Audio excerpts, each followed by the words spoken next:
Je ne sais pas si Mame Sidi Diop est dans les prédispositions de nous... Voilà.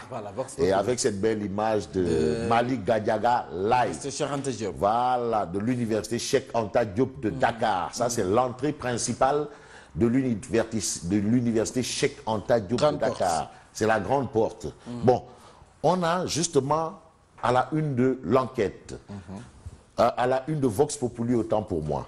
Mort de l'étudiant Fallou Sène à l'UGB, l'enquête bouclée dimanche. Dimanche, l'enquête sera bouclée, c'est terminé. Dimanche. Ah ouais, tu sais, la gendarmerie, c'est vite fait. Hein? Ah non, non, non, non, non, non, non, la gendarmerie, raking tak, taf taf, Johnny Johnny, souket mouket. Reste maintenant. Non, après ils prennent le dossier, ils transmettent au procureur. C'est ça. Mais c'est comme la mort de Omar Lamine Badji. La gendarmerie avait bouclé son enquête, on donne au procureur. Légui, c'est plus le problème de la... Maintenant, c'est au procureur. Voilà. Comme c'est le procureur de Saint-Louis, le procureur de Saint-Louis, Ibrahim Ndoye, très connu par les Tchantakoun, bon, le procureur de Saint-Louis confirme que la victime a été atteinte par une balle au niveau du bassin. Ah bon? Ah oui, ça au moins c'est une piste. On a une piste. C'est confirmé. Mais on a une piste. Non, en tout cas, c'est une balle. Il a été atteint au niveau du bassin.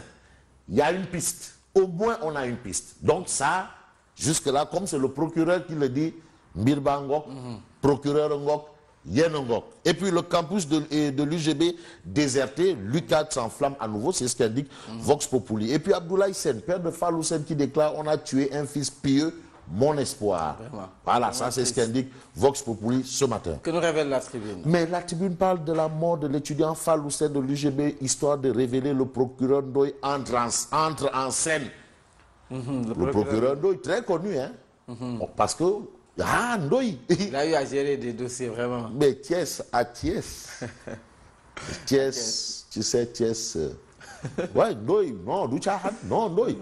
Ça, tu sais, un procureur, il est procureur de la République. Attention, hein? Attention! Non, procureur de la République. Le procureur Ndoye entre en scène. L'enquête sera bouclée cette semaine. Non, si tang, tout de suite. Tout le fer, il faut battre le fer quand il est chaud. Quand il est chaud. Si le tireur est un gendarme, il y a maintenant de nouveaux éléments. Si. Dire que est-ce que le tireur c'est un gendarme, est-ce que c'est ceci, cela, le procureur doit dire lolo mom. Je ne vais pas dire oui, ni non. Je ne vais pas dire non. Là, point de suspension. Top secret. Donc là encore, c'est une autre paire de manches. Top secret. Le tireur est un gendarme. Non, non, ça vraiment, c'est tout de suite. Mais pour le procureur dit que la balle a effectivement traversé, a été au niveau du bassin. Mais qui a tiré? C'est toutes ces questions. Donc c'est qu'il faut aller doucement. Tu sais. Mollo. Ah non, tu sais, il faut être transcendantal. La doxa. La doxa. Là, j'interpelle Moussa Sarr de la LD, de philo. La doxa, ce n'est pas les profs de philo qui parlent du livre Le contrat social. Non. Non, lui, il sait que c'est du contrat social. Contrat. La doxa, le passage du monde du monde sensible au monde intelligible et du monde intelligible au monde sensible. Là, on est dans ce niveau-là. On est à ce niveau. La philosophie, hein? On est à ce niveau, hein? Attention. Est-ce que scientifiquement, il y a eu la balle au niveau du bassin? Mais qui a tiré? Alors, Wolf Quotidien. Mais Wolf Quotidien parle de la mort de Fallou Sène. Le procureur ouvre les pistes. Donc, c'est même ce que le procureur... C'est juste des pistes. Uniquement des pistes. Non, que des pistes. Juste pistes. Non. Attention, hein. Attention. Ibrahim Ndoye confirme la mort par balle. Par balle. Ça, au moins, monsieur le procureur dit, waouh. C'est par balle. C'est par balle. Mais insinue la thèse de l'infiltration. Bon, on est en période des élections, c'est pas loin. Non, il faut tenir compte de tous les aspects. Donc tout peut concourir. Hein. Tu sais, on est dans un monde susceptible, sensible. On est dans une période très sensible. Mambay, Mambaye, attention, hein. Mais insinue, il a insinué. Pourquoi est-ce que, selon Walfadjri, le procureur a insinué la thèse de l'infiltration? Parce qu'il n'a pas confirmé la thèse du gendarme. Non, c'est que, en fait, non, il faut être des journalistes. C'est ce qu'on appelle journaliste. C'est pas du journalisme people. Non. C'est que là, vraiment, c'est important. C'est très important. Ça ne veut pas dire que ce n'est pas le gendarme. Ça ne veut pas dire que c'est le gendarme. Attention. Mais on ne sait pas qui a tiré. Mais on sait qu'il y a eu une balle. Mais la grosse bizarrerie, selon Wolf Quotidien, quand même, c'est de confier l'enquête à la gendarmerie. La gendarmerie enquête contre la gendarmerie. Comment? La gendarmerie enquête contre la gendarmerie. Voilà, ça c'est une bizarrerie, selon Wolf a dit Laurent. Attention. Mais ce qui est sûr, tout sera clair au plus tard dimanche. Qui a tiré?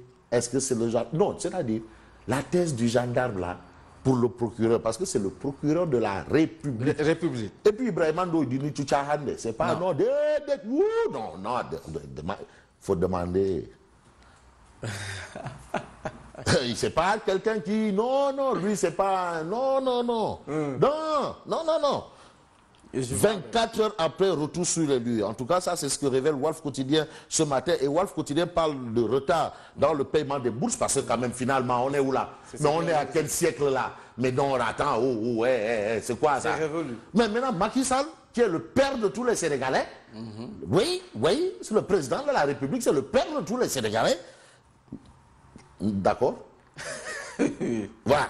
Le père de la nation. Oui, le père de tous les... Mais la nation là, c'est pas des boutons qu'il y a là-bas, c'est pas des chèvres, c'est pas des Simbkat. Non, c'est des Sénégalais, c'est le père de la nation, le père de tous les Sénégalais, il faut le dire. C'est ça. Oui, il faut le dire. Non. L'inspection générale d'État activée. Ah ouais, il faut que ce soit clair, tout doit être clair. On règle et la question de la mort de Faloussen et la question des bourses. Ah oui, Rakas Bomou secte. Mais le pays, en tout cas, le pays est perlé qui a. Ah non, non, c'est qui là, vraiment. Le pays est perlé. Non, les Sabaroupot et les Kumbel là, et les Ngapatingolo là, vraiment, le pays est hyper liquide là. Non, tu sais, les gens, ils sont là, ils prennent leur trompette là. Non, monsieur le président, vraiment, il y a des gens vraiment qui ne vous arrangent pas. Président, il y a des gens qui ne vous arrangent pas parce qu'ils ont des discours qui prêtent à confusion à certains moments. Parfois, il faut savoir dire la vérité aux gens aussi. Non, attends, mais les gens... Mais attends, c'est l'État du Sénégal. Ce qui se passe, on va supporter...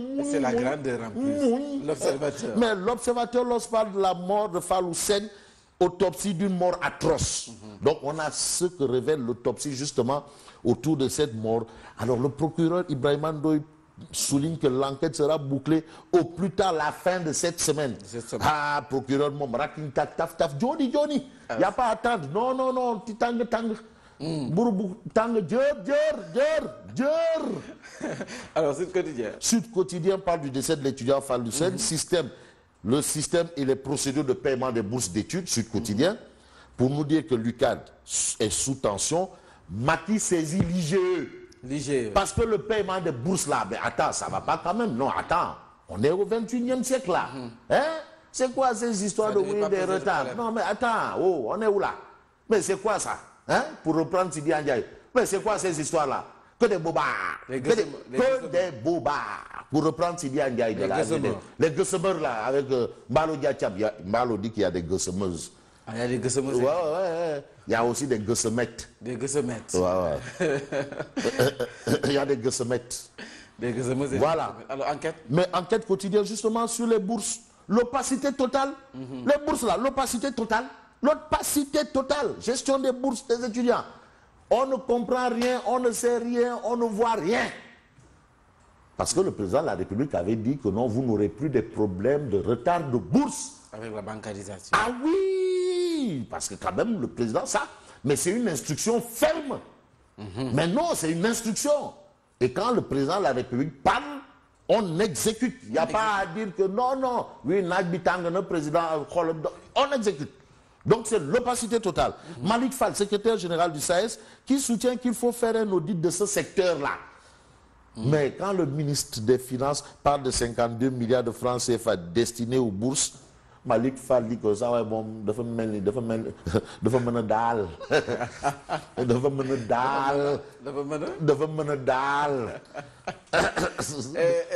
dafa mën a ñeex Malick Fall en tout cas non kii sa waay moom celui qui parle de 52 milliards destinés aux bourses là moom sa waay moom dafa mën a dafa mën a sukkur wu nii j'ai dit sucre koor dafa mën a soos le quotidien. Mais le quotidien parle du lendemain de la mort de Fallou Sène, tir de barrage contre Macky. Et on termine avec Rewmi Quotidien qui parle de l'enquête sur la mort de Fallou Sène. Le procureur démarre les auditions. L'enquête bouclée avant la fin de la semaine. L'université de Ziguinchor décrète 96 heures de grève. Ce qui révèle l'autopsie, le règne de la culture de la violence. Ça, c'est un débat. Attention, je crois qu'il faut vraiment... Il faut un deup national, c'est une Mbaye. Ouais, non, il faut un deup national. Il faut que les gens discutent. Parce qu'il y a des nouvelles méthodes de révolte qui vraiment ne reflètent pas la nature de l'homme en société. En société. L'homme qui est un être social et sociable. Bon, là, Moussa Sarr ne dira pas. Elle dit ouais, vraiment. Bon, là, je jette les dés parce que mon frère... Elle est bien assise. Hein? Bien assise parce que j'ai un problème. Quand on me monte en direct le véhicule de la police, le véhicule de la police qui est un symbole de l'État, brûlé, attention, j'ai un problème. Peut-être que moi je ne me retrouve pas, ou bien je ne suis pas de ce monde, ou bien le monde est en avance sur moi, ou je suis... Mais c'est vice-versa. Et vice-versa. Non, tout le monde a... Des grenades lacrymogènes lancées dans un hôpital. Mais je dis, c'est-à-dire la violence où qu'elle vient est à condamner. La violence en tant que telle est à condamner. Mais les symboles de l'État, quand on brûle ou on viole les symboles de l'État, attention, c'est l'État de droit qui est en danger. À bon entendeur, salut. Voilà, à demain. Merci. Je vous retrouve tout à l'heure et c'est pour le journal.